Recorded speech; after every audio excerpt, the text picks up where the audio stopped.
Hello everyone, it's Justice. Welcome back to my channel. We are going to be going through and setting up one of my weekly spreads together. If you've been tuning into my channel, you'll know that in one of my recent videos, I showed that I've really been just doing a extended to-do list instead of doing a weekly setup or a daily setup recently, because with everything that's happening, I found it far too overwhelming to actually keep up with my planner and keep up with my journals. And so that was a big compromise that I did in order to just stay on top of things in a way that didn't stress me out. But I'm really missing the structure that it gave me. So we're setting it up and I'm actively trying to make it work for myself now. So with that, what kind of things are you guys doing right now in order to kind of make yourselves feel better? Like I said, I'm trying to get my structure back with this, but another thing that I've been allowing myself to do is watch a lot of YouTube drama videos.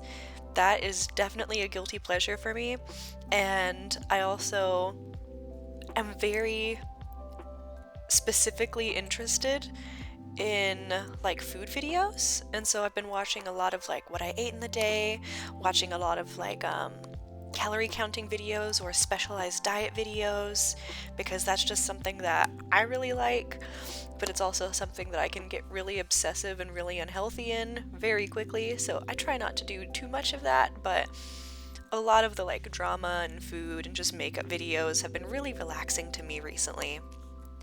Back to the actual footage real quick, you'll be seeing that I'm kind of just drawing some rectangles on 1/4 of the page spread, or half of a page. And the reason why I'm doing this as opposed to making an entire page spread for the individual days of the week, such as a vertical or a horizontal spread that you would normally see in an Erin Condren or a Traveler's Company setup, is because I don't like to organize my time and organize my tasks in that way. I like my separate days only for my work shift and any appointments that are time sensitive. I find that I prefer to have tasks that need to be done within a week or within a month, because if I set things for a specific day, it really doesn't work for me.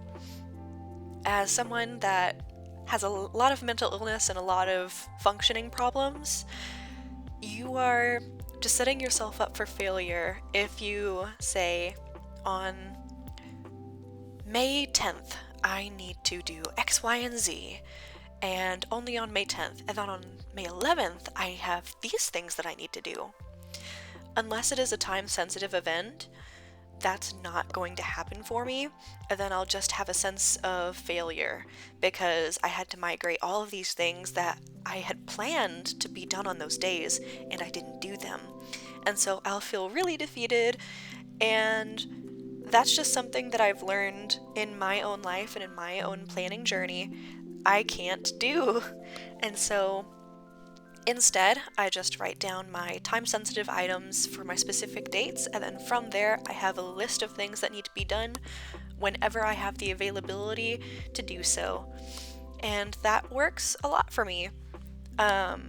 If you have physical illness or mental illness and you haven't tried this system yet, I really do suggest it, because it makes breaking down tasks and breaking down large projects to be a lot more attainable and make you feel a lot more normal and a lot more able to do things. So definitely do try to do that if you're able, or if you're looking for something different. Back onto the screen again, you'll see I've used my orange marker now and I'm writing to the side. That is my weekly tracker. I have a few different things written out. I have some mood. So I have happy, sad, depressed, angry, and then I have a few actual habits, which is taking my medicine, taking my vitamins, watered the plants, practiced journaling, and no breakdowns. So I have those there, and the reason why I'm doing this, because I'm sure if you've watched like my older videos, you'll have seen that I've done monthly setups like a lot of the planner community does.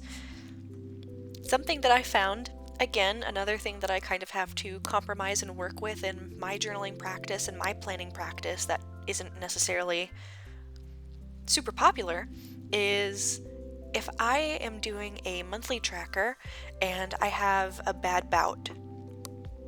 If I see a lot of things not filled in or a lot of bad things filled in, I'll feel, again, that sense of failure, that sense of defeat, and I won't want to continue for the rest of the month because I'll look back at that whole 30 days and see a giant chunk where nothing looks happy. And it just gets to me. And I know you're probably saying, really, rather, well, that's something that you need to change in your own thought process. You'll probably be far happier if you do change that for yourself. And yeah, that's true, but at this moment, that is not a priority. I have other things that I'm working on that are far more pressing, really, and that's something that I hope to work on in the future. But as of right now, I would much rather just change the system that is making me sad rather than changing my mindset about the system. And so I moved to the weekly tracker. And that's something that I actually adopted from one of my favorite YouTubers. Their name is Megan Rhiannon. And although I'm sure that Megan's probably not watching this video, but if you are, I adore your content. I love all of your flip-throughs and your planner videos and your autism talks. And although a lot of things have been privated, I really looked to your channel and your videos as a sense of comfort for a very long time, and I am very excited to see that Megan's channel is opening back up and they're going to be starting anew. That is something that I really look forward to in 2020. I didn't expect it to happen this year, and so that is a happy surprise. If you haven't checked out Megan's channel, I'll leave a link below, but they have some like stationery stuff, some special interest stuff, and just generally they are very calming. Again, back to the video. I'm so sorry, I keep getting distracted, but I adopted the weekly tracker from Megan Rhiannon because if you go through either her Instagram posts or one of her flip-through videos that is still up, you'll see that she tracks things on a weekly basis, and that to me is far more attainable and far more reasonable, really, in my lifestyle. And you'll also see that in the video, I am using a Tombow Fudenosuke brush pen. The reason why I'm doing this is because I was thinking I'm going to be using my Pilot E95S fountain pen with the fine nib with the Noodler's Lexington Gray ink, and that pen, or at least my pen in that version, is a very wet writer, and so it really dumps ink onto the page. So all the Lexington Gray is a very gray pencil-y color. With that pen specifically, it goes pretty close to black. And so what I was thinking was I should use my brush pen in order to get the title work down so that whenever I actually fill it out throughout the week, it doesn't look really not necessarily out of place, but it doesn't look too together and it doesn't blend in too much if I were to use the same pen and ink. And so I use the brush pen. And now that time has passed and I can see how both of them have worked out, it wasn't necessary. It looks essentially the same. But you know, the mind wants what the mind wants and it thinks it's right, and so you have to try it out at least a little bit. So I'm definitely not mad that I did this, of course, but I'm definitely a fountain pen girl. So in my next setup, whenever that is, you'll likely be seeing me just do the whole thing in fountain pen because I am just not one that likes to switch writing utensils very often. And again, that probably is very contrary to what you're seeing on the page because I used a zillion different colors of the mild liners. The reason behind that is because I wanted this to be special. I really wanted this weekly setup to work for me, to be something that I'm happy seeing, that I'm motivated to fill in because all of the colors are so happy and it's rainbow. And I wanted that sense of just positivity and openness, I guess. Or welcome. I wanted to feel welcome to the page spread so that I would be more willing to open it and actually do things as opposed to what I usually do, which is one pen, one highlighter, for the whole day. And I do find that that really did help out. It made me happy. I could definitely see the page spread a lot easier because I would flip through my notebook and find the rainbow page and be like, ah, that's it, that one. She's right there. So I might do this again in the future, but it took a very long time because I did have to change my pens that often. I don't know about you, but I have a lot of problems with executive function and also ADHD mixed with everything. So I get distracted very easily. I forget what I'm doing as I'm doing it. It's extremely difficult to deal with. And although I am attempting to help it with medication, so far we haven't found the correct match. So I find that swapping in and out with different pens, different markers, it takes a very long time to do the setup. And although this video is already long, it's 17 minutes, in real life, it took me about an hour and a half to set up this very blank, very empty page because I just kept getting sidetracked and distracted and just like staring at the page for a while. And that's pretty unreasonable, honestly. But if you yourself either have or know someone with mental illness that really affects your brain function, you'll understand that. That's kind of just how it is sometimes. So I very often try not... What weird wording. Oh my goodness. I try not to switch the thing that I am writing with very often because it leads to things taking an awfully long time because I then have to get used to this item and remember my plan for this specific thing that I changed what I was using for. And so it just takes an awful long time. Okay, so far you'll see that I've set up my days so I can write down my shifts and appointments, my weekly tracker, my list of things and tasks that need to be done sometime in the week, my list of grocery items, as well as my playlist and my notes, and my weekly schedule for next week's work shift. For shopping out, some might find it a little bit funny that I have a shopping list considering that my main job is working at a grocery store, but I find that whenever I am balancing my checkbook, it's a lot harder to spot any type of discrepancies in my bill pay or discrepancies in what I was charged if there's if there's little charges here and there every day, every other day.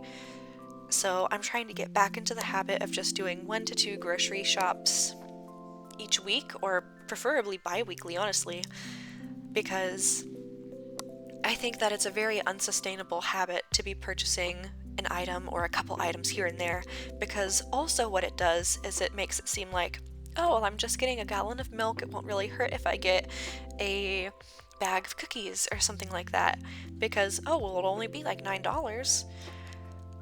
No, that adds up so quickly. And so it's a lot better to just do your one big grocery trip. You'll be able to see it on your bill statement as that one big grocery trip. If anything is weird, you'll be able to see it a whole lot easier instead of being cluttered with all kinds of transactions.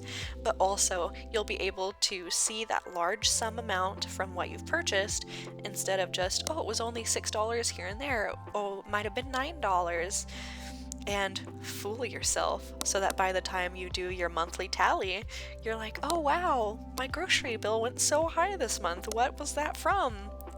You won't be able to just be like, oh, $6 here, $6 there, I wonder what that was, because what was bubblegum, what was cookies, what was chips, what was actual vegetables and milk and eggs and that kind of thing.